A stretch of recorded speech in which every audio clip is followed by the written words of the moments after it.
কসম ওয়াদা করে বলছি, আপনার যেই সন্তান কবরে গেছে তাদের আরো যদি 100 ভাই মাটির উপরে থাকে, সেই 100 সন্তান ইনকিলাবের কর্মীরা।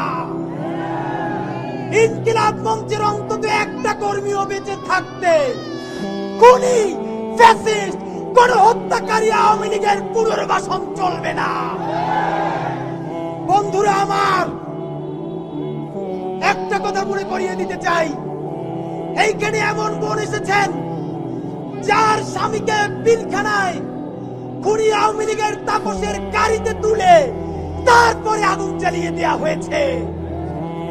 শাপলায় আহারে পিলখানায় তো নাম কাওয়াজতে একটা কমিশন হয়েছে। শাপলার সবাই গরিব বলে, গ্রাম থেকে এসেছে বলে যেই গণহত্যা শাপলায় হয়েছে